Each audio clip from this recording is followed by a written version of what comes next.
what's up? Welcome back din sa ating channel dito sa Mavs TV.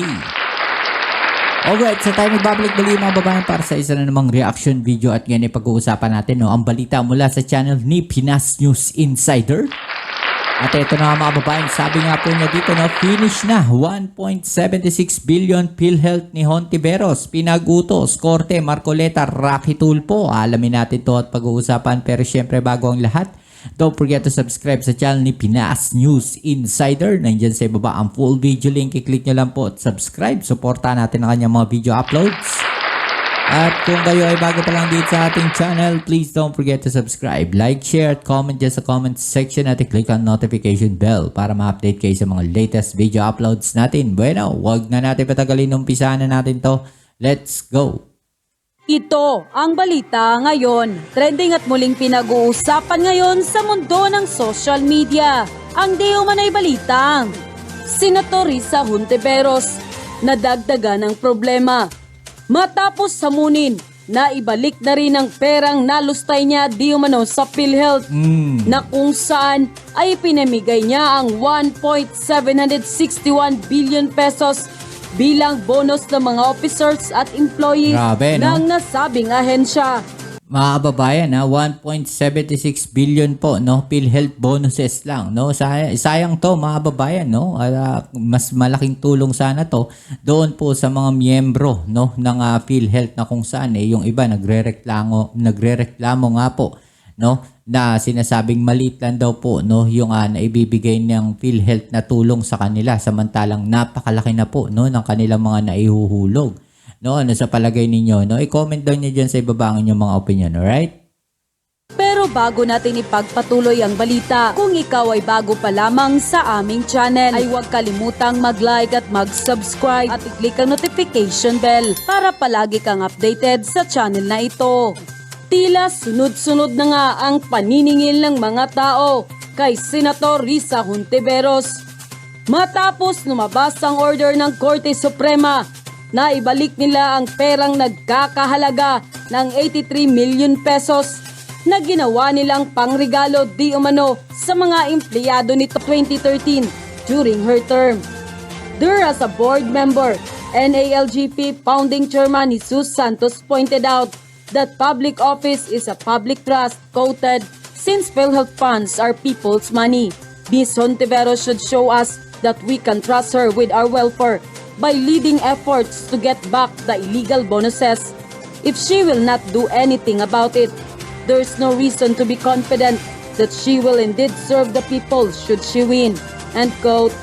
Santos said PhilHealth funds are exclusively for the medical needs of its members and not for the personal interest of a few.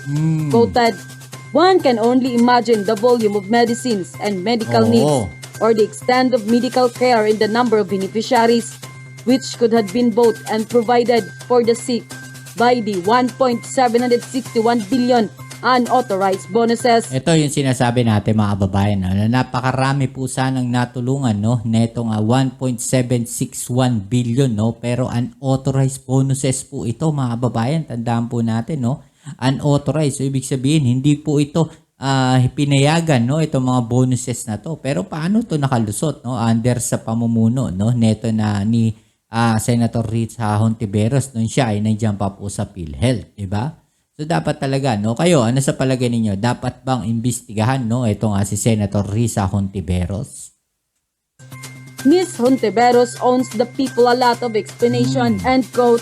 Matapos ang balitang ito ay hindi naman mapigilan ng mga netizen na magbigay ng kanilang komento at hinaing sa mundo ng social media. And the netizen posted, ayan, salamat po. At unti-unti nang nakikita ang makapalpakan na katulad ni Risa. Tama lang po na parusahan ng mga katulad niya. Ikulong sila. Alang-alang man lang sa mga nagsasakripisyong mamamayan para lang magkapondo ang PhilHealth. Wala silang awa, kaya di rin dapat nakawaan ang mga katulad niya. Tama po yan. Panagutin ang dapat managot. Kawawa ang taong naguhulog sa PhilHealth. Nasaan po yung maingay na kalsada? Bakit di kayo mag-ingay at panagutin ang dapat managot? Kawawa kami. Kami ang naghirap na magkaroon ng pera ang PhilHealth tapos sila lang ang nagpapasarap. Kailangan namin ng hustisya sa mga katulad naming mahirap. Dapat parusahan sila. Kasi kaming OFW naghihirap maghulog. Tapos ganun lang ang gagawin nila. Nakawi ng pinaghirapan namin. Hustisya ang sigaw naming mahirap. Members ng PhilHealth, katarungan ang kailangan namin. Huwag ng maraming satsat. Parusahan na ang may sala. Pag mahirap ang magnanakaw, kulong agad. Pero pag may katungkulan sa gobyerno, maraming proseso, nakakasawa na. Kaya nga ako tumigil na sa pagbabayad sa PhilHealth. Walang kwenta, di maasahan. Mahigit 10 taon akong nagbayad dyan. Okay na ako dyan. Bigay ko na lang sa mga buaya na itim ang ulo. Go, go, go. Dapat lang maghigpit na ang gobyerno sa mga tiwaling kawani ng pamahalaan na matagal nang pinagsasamantalahan ng mga swapang ganid sa pera o pondo ng bayan. Samantalang marami ang nagnanais ng tulong mula sa gobyerno. Ikulong na at wag nang patagalin para makita ng mahihirap kung bakit sila mahihirap. And go!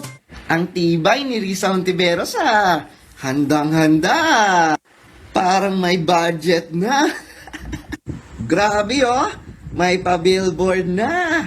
Sabi niya dito, atin to. Suportahan ang mga mangingisda sa West Philippine Sea. Senator Risa Hontiveros. Ito pa sa ilalim mo, ang laki-laki ng mukha. Ano yan? Paghahanda na ba yan? Yan na ba yon? Gagamitin nyo na naman ang mangingisda. Gagamitin nyo na naman yung mga nasa laylayan at ibang tao para ano? Para sa ambisyon nyo, di ba? Ang tagal-tagal pa ng 2028. My God, Risa, ang mahal-mahal magpa-billboard, ha? May budget, ha? Sa bagay, no? May mga extraordinary expenses kayo, no? Ikaw, grabe, halos 100 million din ang budget mo 1 year as senador. Ang laki nun, ha? Pero walang detalyadong impormasyon saan nyo yun ginagamit at ano ang programa nyo. Ano yan, no? Bakit kinakalat mo yung mukha mo? Diba? Diba? Sa Metro Manila. Para ipaprogram na naman, no? Sa mga utak ng mga Pilipino na may nagawa ka. Na para ano? Na ikaw ang may concern. Ikaw lang ang totoo. Yes! Ayan na naman kayo sa pabida-bida nyo. Lumang tugtugin na yan, Risa Hontiveros. Hindi nyo maaalis sa tao na dilawan ka. Hindi nyo maaalis sa tao yung ginawa mo sa PhilHealth. Ha? Hindi maaalis ng mga billboard na yan gaano kayo kapalpak dilawan. Nakakaawa kayo, no? Kasi you need to do this, di ba? Para lang maalala ng mga tao, di ba? Para lang mapansin kayo ng mga tao? Ba't di na lang ang gawin nyo yung mag-serve sa Pilipino ng maayos, ng totoo? Ba't di na lang dun kayo mag-focus? Di ba, wag na kayo magpa-billboard pa? Kasi useless to. Hindi na to hindi na to epektibo. Mas maganda ipakita nyo sa tao yung mga serbisyo nyo, di ba, yung pagtulong nyo, yung totoong, di ba, concern nyo sa mga tao. Hindi yung ganito. Kung hindi kayo magpapabillboard, magbabatikos kayo at kung ano-ano mga pinagsasasabi. Alam nyo, luma na talaga yung strategy nyo. Sino ba yung campaign manager nyo dyan? Di ba, pakiayos ng strategy nyo kasi sukang-suka na ang mga tao sa mga pinaggagawa nyo. Halatang halata no? Di ba, kasi kung talagang totoo itong, di ba, itong mensahe mo dyan, dapat mas malaki ang mensahe kaysa mukha mo. Tingnan mo, ang laki-laki ng mukha mo. Tapos yung mensahe, ang liit-liit. Ano yan? Ano to, di ba? Kampanya na tayo. Isang mapaulit na katanungan ay kung anong mangyayari dahil may nag-issue na daw ang Senado ng summons kay Pastor Kibuloy. Gayon din, nag-press conference na naman ang House at sinabi na nag-issue din sila at sinasabing kailangan daw mag-comply si Pastor sa kanilang summons. So, anong mangyayari dito? Well, ano ba ang nature ng inquiries in aid of legislation? Sabi ng Korte Suprema, hindi po ito hukuman. Ang kailangan, ang pag-i-issue ng mga summons dito ay sa mga taong maaaring magbigay liwanag sa sitwasyon o mga kondisyones o magbigay ng mga facts ukol dun sa isang iniimbestigahang nilang posibleng i-draft na batas, posible rin nilang i-amyendahan o posible rin nilang i-repeal. Mm. Hindi po lahat ng mga inquiries in aid of legislation ay nagbubunga ng isang batas o ng pagbabago sa batas o sa pagre-repeal nito.